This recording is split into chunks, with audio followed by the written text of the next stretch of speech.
Kementerian Energi dan Sumber Daya Mineral (ESDM) mengatur izin penggunaan air tanah untuk melindungi masyarakat umum dari warga lainnya yang memakai dengan jumlah berlebih.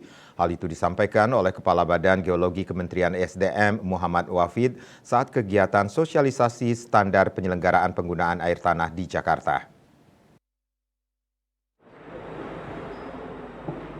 Kementerian Energi dan Sumber Daya Mineral atau ESDM menyatakan pengaturan izin penggunaan air tanah yang ditetapkan berdasarkan keputusan Menteri ESDM nomor 291. Dilakukan guna melindungi masyarakat dari warga lainnya yang menyedot air tanah secara berlebih. Hal itu disampaikan oleh Kepala Badan Geologi Kementerian ESDM Muhammad Wafid saat konferensi pers di Jakarta pada Senin 13 November. Dengan adanya peraturan tersebut, Wafid memastikan penggunaan air oleh masyarakat tidak akan terganggu oleh warga lainnya yang berkemampuan. Jelasnya, warga yang berkemampuan memiliki peralatan yang mampu menyedot air tanah secara lebih masif. Sementara itu, menurutnya masyarakat umum normalnya menggunakan air tanah hanya berkisar 30 meter kubik per bulan.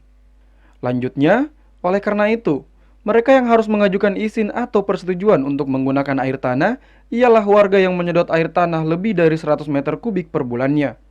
Sebaliknya, bagi warga yang menggunakan air tanah di bawah 100 meter kubik per bulan tidak harus mengajukan izin. Perumahan orang-orang kaya itu ada kolam renang, berapa kali dia mengganti air di dalam kolam itu kebutuhannya berapa?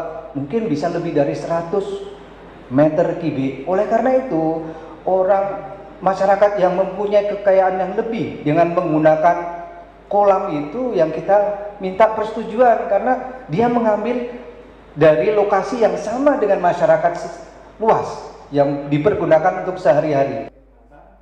Selain itu, Wafid mengatakan, izin penggunaan air tanah diberlakukan guna mengantisipasi penurunan muka air tanah yang berpotensi menyebabkan penurunan tanah.